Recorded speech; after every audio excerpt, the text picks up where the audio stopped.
मैं जो हो जिस तरीके से तो मैं देता हूँ हर दफ़ा, तो इस दफ़ा भी अभी मेरे पास केमिस्ट्री का सुबह पेपर है, तो मैंने कहा चलो एक फ़ाइनल रिव्यू दे दूँ बुक का।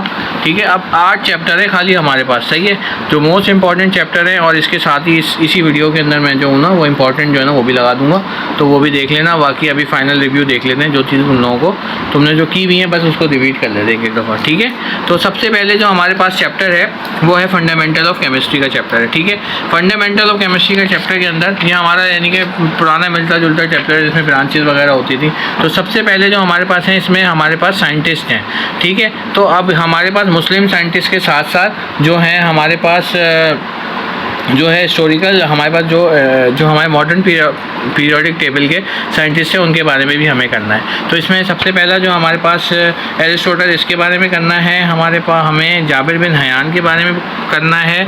ठीक है, ये मुस्लिम साइंटिस्ट हैं हमारे पास। ठीक है, अल-राज़ी मुस्लिम साइंटिस्ट है, अल-बैरून, इसकी सिर्फ कंट्रीब्यूशंस थोड़े थोड़े कर लेंगे। ठीक है, जो अगर इंटरनेशनल आएगा तो आप जॉन डेल्टन का देख लेंगे। ठीक है, जे ब्लैक का देख लेंगे। ठीक है, रॉबर्ट बॉयल का देख लेंगे, बस ये थोड़ा थोड़ा कर लेना है। ठीक है, इसके बाद हमारे पास जे थॉमसन के बारे में कभी कभी आ जाता है, रदरफोर्ड के बारे में। ठीक है, तो ये इंटरनेशनल साइंटिस्ट जो है हमारा हो जाएगा। फिर वही हमारे पास कभी यानी कि वैसे तो डेली लाइफ का आया नहीं, लेकिन ये कि आप डिफाइन केमिस्ट्री के साथ अगर डेली लाइफ का आ जाए तो आप जो पहला सवाल आपने याद किया बस वो थोड़ा सा आप अपने उसमें खुद से लिखें। ठीक है, अच्छा, इसके बाद ब्रांचेस का सवाल देखो, जैसे आज के पेपर में भी ब्रांचेस का आ गया था।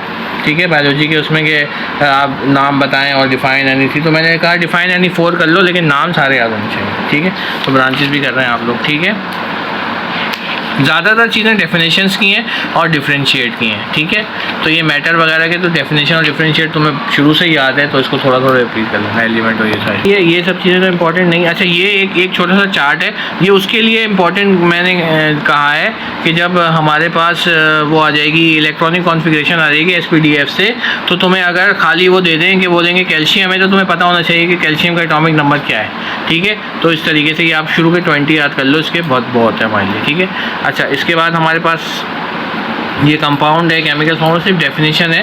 कंपाउंड और मिक्सचर का डिफरेंशिएट बहुत इंपॉर्टेंट है मेरे हिसाब से, इंशाल्लाह ताला ये आ जाएगा पेपर में, इसको अच्छी तरीके से करो। ठीक है, न्यूमेरिकल्स के अंदर मैंने तुम्हें बताया हुआ है कि हमारे पास न्यूमेरिकल जो कौन सा वाला आ रहा है इंशाल्लाह, ये अगर आया तो आया, ये वाला भी बहुत इंपॉर्टेंट है, हमने प्रैक्टिस भी की हुई है इसकी कि किस तरीके से हम क्या निकालते कि इलेक्ट्रॉन, प्रोटॉन, न्यूट्रॉन। याद रखना कि एटॉमिक नंबर Z और एटॉमिक नंबर ऑफ इलेक्ट्रॉन और नंबर प्रोटॉन तीनों चीज़ें सेम है, Z ही कोई कहते हैं। और अगर एटॉमिक मास निकालने को आए तो एटॉमिक मास का फार्मूला होता है Z+m। ठीक है, तो ये ओवरऑल आपकी डिस्क्रिप्शन है इस न्यूमेरिकल्स की, और ये इस न्यूमेरिकल को पक्का करो, हो सकता है कि पेपर में आ जाए, बहुत ही आसान न्यूमेरिकल है। ठीक है, इसके बाद आगे चलते हैं।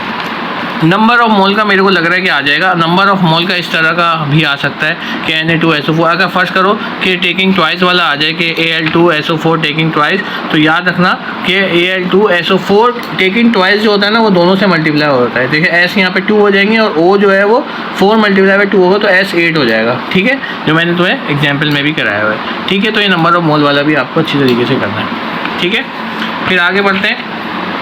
डिफरेंशिएट है मॉलिक्यूल और आइन का, ये वाला डिफरेंशिएट है। इसके बाद ये आइन और फ्री रेडिकल का डिफरेंशिएट है थोड़ा थोड़ा। बैलेंसिंग इक्वेशन जो तरीक़ेकार बताया है कि हमको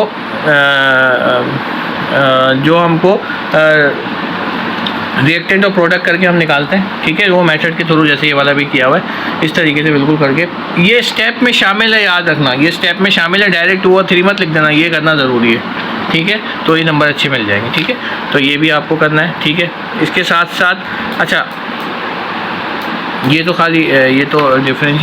अच्छा, ये नंबर ऑफ मोल वाला मेरे हिसाब से न्यूमेरिकल जो है वो आ रहा है पेपर में। ठीक है, सादा भी आ सकता है और मास वाला भी आ सकता है। तो मास वाला अगर आ जाएगा तो हमको सिर्फ क्या है, फार्मूला कन्वर्जन करानी है। ठीक है, तो याद रखना इसमें भी सिर्फ नंबर ऑफ मोलर मास ही निकालना पड़ता है, जो मैंने पीछे सिखा दिया, और डिवाइड करके हम आंसर निकालें। ठीक है, आसान है ये भी। अगला सवाल देख लो, ये सवाल देख लो। ठीक है, ठीक है, ये वाला आप देख लो। ठीक है, सही है, ये फार्मूला भी वही है।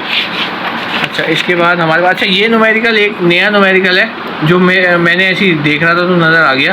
तो इसके देखो ये इतना मुश्किल तुम्हें लग रहा है, सोल्यूशन में कुछ भी नहीं करना है, खाली तुम्हें क्या करना है कि 0.45 को मल्टीप्लाई कर देना है STP के ऊपर। STP होता है 22.4, ये मैंने कल कराया था तुम्हारे साथ, ठीक है। बस 22.4 को इससे मल्टीप्लाई कर देना, आंसर आ जाएगा। इतना सोल्यूशन मत करना, अगर तुम्हें मुश्किल लग रहा है तो कुछ ना होने से बेहतर है कि वो तुम करके आ जाओ, तो आंसर देखने सेम आएगा। इसके बाद अब अगला आ जाओ हमारे पास, फिर हमारा अगला जो है वो डिस्कवरी ऑफ इलेक्ट्रॉन है।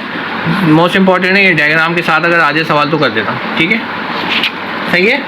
डिस्कवरी ऑफ इलेक्ट्रॉन है। इसके बाद ये प्रॉपर्टीज ऑफ कैथोड रे लाजमी करो, ठीक है। जो लॉन्ग का सवाल आ रहा है मैंने बताया, रदरफोर्ड का सवाल है, पक्का सवाल है बेटा, इसको पूरा करना है, इसको छोड़ना नहीं, ठीक है।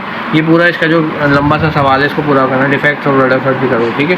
ये पूरा सवाल जो मैंने हमेशा से तुम्हें याद कराया उसको अच्छी तरीके से करना है, ठीक है। बोर्स का मॉडल भी देख लेना, ठीक है। लिमिटेशन ऑफ बोर ये इंपॉर्टेंट है इसके अंदर, ठीक है। अच्छा, इसके अलावा हमारे पास, अच्छा ये आ गया SPDF से इलेक्ट्रॉनिक कॉन्फ़िगरेशन। यही सीक्वेंस याद रखना, यही सीक्वेंस याद करना। 1s2 होता है, 1s1 1s2 2s2 2p6, यही सीक्वेंस याद रखना, ठीक है। हो सकता है कि इलेक्ट्रॉनिक कॉन्फ़िगरेशन आ जाए, इंपॉर्टेंट है, ठीक है।